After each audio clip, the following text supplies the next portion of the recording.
নদীর বিদ্রোহ গল্পটির দ্বিতীয় পার্ট শুরু হচ্ছে। ব্রিজের মাঝামাঝি ইট, সুরকি আর সিমেন্টে কাঁথা ধারক স্তম্ভের শেষ প্রান্তে বসিয়া সে প্রতিদিন নদীকে দেখে।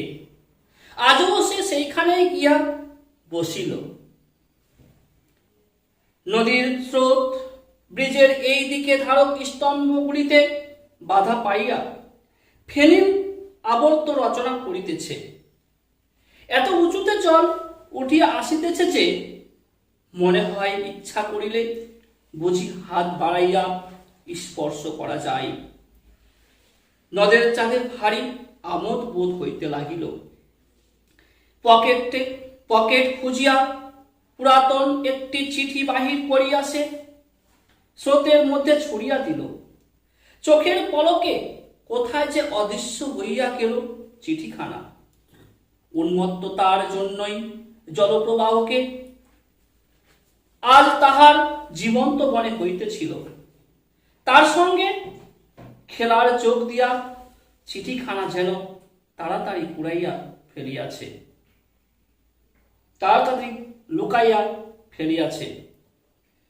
2 দিন ধরিয়া বাহিরের অবিশ্রান্ত বর্ষণের সঙ্গে সুর মিলাইয়া নদের চাঁদ বউকে প্রাণপণে একখানা 5 পৃষ্ঠা ব্যাপী বিরহ বেদনাপূর্ণ চিঠি লিখিয়াছে। চিঠি পকেটেই ছিল। একটু মমতা বোধ করিল বটে, কিন্তু নদীর সঙ্গে খেলা করার লোভটা সে সামলাইতে পারিল না। একখানি পাতা ছিঁড়িয়া দুমড়াইয়া মোচড়াইয়া জলে ফেলিতে লাগিল। তারপর নামিল বৃষ্টি। সে কি মুষলধারায় বর্ষণ। ঘণ্টা 3 বিশ্রাম করিয়া মেঘের যেন নতুন শক্তি সঞ্চিত হইয়াছে। নদের চাঁদ বসিয়া বসিয়া ভিজিতে লাগিল, উঠিল না। নদী হইতে একটা অশ্রুতপূর্ব শব্দ উঠিতেছিল। তার সঙ্গে বৃষ্টির ঝমঝম শব্দ মিশাইয়া হঠাৎ একটা সঙ্গত সৃষ্টি করিয়াছে, যে নদের চাঁদের মনে হইতে ছেলে মানুষই আমোদ মিলাইয়া গেল। তার মনে হইতে লাগিল এই ভীষণ মধুর শব্দ শুনিতে শুনিতে সর্বাঙ্গ অবসন্ন হইয়া আসিতেছে। ক্রমে ক্রমে দিনের স্তিমিত আলো মিলাইয়া চারিদিক অন্ধকারে ছাইয়া গেল। বৃষ্টি একবার কিছুক্ষণের জন্য একটু কমিয়া আবার প্রবল বেগে বর্ষণ আরম্ভ হইল। ব্রিজের উপর দিয়া একটা ট্রেন চলিয়া যাইবার শব্দে আকস্মিক আঘাতে ঘুম ভাঙিয়া যাওয়ার মতো একটা বেদনাদায়ক চেতনা কিছুক্ষণের জন্য নদে চাঁদকে দিশেহারা করিয়া রাখিল। তারপর সে অতি কষ্টে উঠিয়া দাঁড়াইল। বড় ভয় করিতে লাগিল নদের চাঁদের। হঠাৎ তাহার মনে হইয়াছে রোষে ক্ষোভে উন্মত্ত এই নদীর আত্মনাদী জলরাশির কয়েক হাত উঁচুতে এমক নিশ্চিন্ত মনে এতক্ষণ বসিয়া থাকা তাহার উচিত হয় নাই। হোক ইট, সুরকি, সিমেন্ট, পাথর, লোহা লক্করে গড়া ব্রিজ, যে নদী এমন ভাবে খেপিয়া যাইতে পারে তাহাকে বিশ্বাস নাই। অন্ধকারে অতি সাবধানে লাইন ধরিয়া হাঁটিতে হাঁটিতে নদের চাঁদ স্টেশনের দিকে ফিরিয়া চলিল। নদীর বিদ্রোহের কারণ সে বুঝিতে পারিয়াছে। ব্রিজটা ভাঙিয়া ভাসাইয়া লইয়া দুপাশে মানুষের হাতে করা বাঁধ চুরমার করিয়া সে স্বাভাবিক গতিতে বাহির হইবার পথ করিয়া লইতে চাই। কিন্তু পারবে কি? পারিলেও মানুষ কি তাহাকে রেহাই দিবে?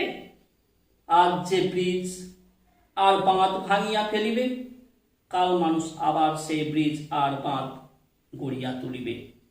তাহার পর এই গভীর প্রশস্ত জলপূর্ণ নদীর তার দেশের সেই ক্ষীণস্রোতা নদীতে পরিণত হইতে না জানি মোটে আর কতদিন লাগিবে।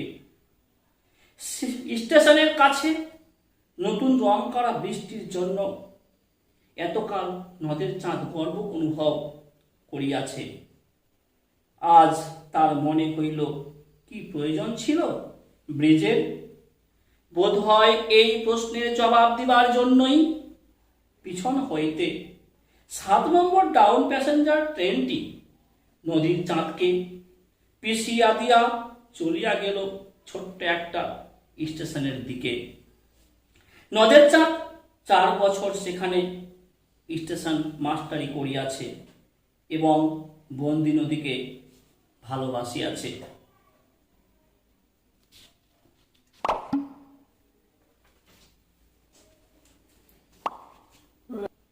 দ্বিতীয় পর্বের সংক্ষিপ্ত সার শোনা যাক। ব্রিজের কাছাকাছি আসিয়া প্রথমবার নদীর চারদিকে দৃষ্টিপাত করাইয়া স্তম্ভিত হইয়া গেল।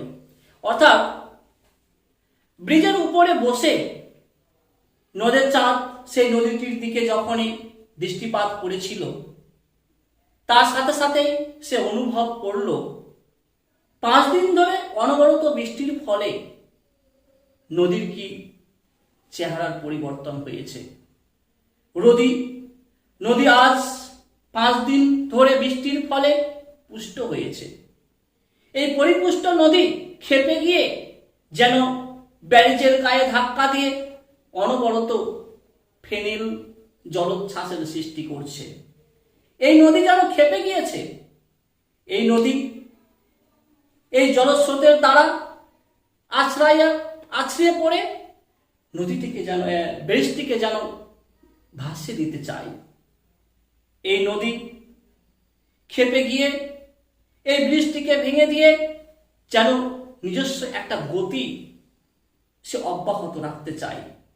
মানুষ যেভাবে যত কঠোর পরিশ্রমের মাধ্যমে ইট, সুরকি, পাথর, সিমেন্ট দ্বারা যতই ব্যারিজ তৈরি করুক না কেন, নদীকে যেভাবে সে বাধা দেবে, নদীও যেন সেই নদীর নিজের গতিটিকে ঠিক রাখার জন্য অনবরত ব্যারিজকে ভেঙেও সে পার হয়ে যেতে চায়। সেই কারণে নদী হয়তো খেপিয়ে উঠেছে। অন্যদিকে এই নদের চাঁদ নদীর সঙ্গে খেলা করার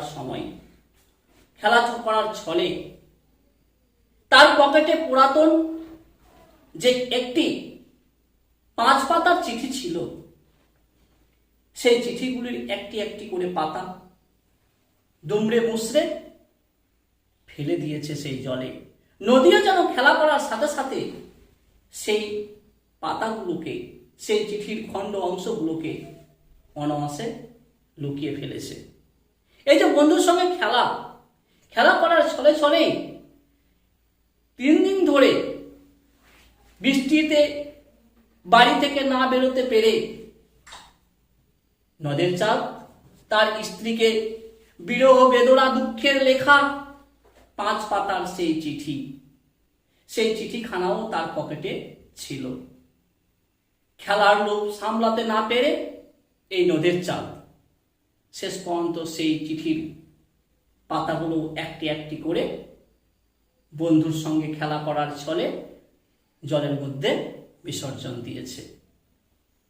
এমনকি সেই বন্ধু সেই নদীর জল সেই খেলা করার ছলে সেই চিঠির পাতাগুলোকে লুকিয়ে ফেলেছে। হঠাৎ করে বৃষ্টি আসে। বৃষ্টিতে সে ভিজে শরীরটি অবসন্ন হয়ে যায়।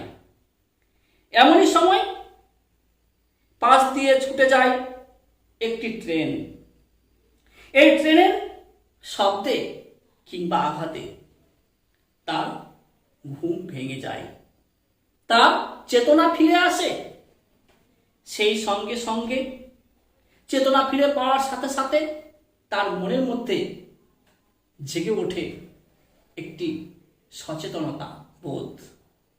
এই সচেতনতা বোধ যেন তাকে বারবার ধাক্কা দেয় যে হয়তো সে যে এখানে বসে আছে এটা তার একমাত্র ভুল, কারণ এখানে বসে থাকা তার উচিত নয়। নদী যেভাবে ক্ষেপে উঠেছে, না জানি হয়তো নদী এই ব্যারিজটাকে ভেঙে দিয়ে গুড়িয়ে দিয়ে চলে যেতে পারে। তাই সেটা ছিল তার কাছে একমাত্র সব থেকে বড় ভুল। কিন্তু বন্ধুর সঙ্গে খেলা করাটা তার লোভ সে সামলাতে পারেনি। ক্রমে ক্রমে দিনের শেষ মুহূর্তে সূর্য যখন অস্ত যেতে বসেছে, সেই সময় যেন অন্ধকার হয়ে আসছে, আর তার সাথে সাথে বর্ষণও যেন শুরু হয়েছে। এই বেদনাদায়ক চেতনা কিছুক্ষণের জন্য নদের চাঁদকে দিশাহারা করে ফেলেছে। তারপর সে অতি কষ্টে সেখান থেকে উঠে রেল লাইন ধরে বাড়ির দিকে ফিরতে শুরু করেছে। সেই স্টেশনের দিকে যখন ফিরে আসছিল, এই আচমকা তার পাশ দিয়ে ছুটে আসছিল একটি 7 নম্বর ডাউন প্যাসেঞ্জার ট্রেন। সেই ডাউন প্যাসেঞ্জার ট্রেনটিকে তাকে দোলে পিষে দিয়ে চলে গেল।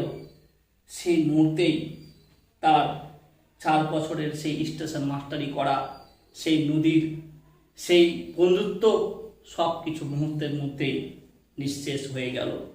নদীকে ভালোবাসার একটা কৈফিয়ত বোধ হয় নদী এইভাবেই তাকে উপহার স্বরূপ দিল।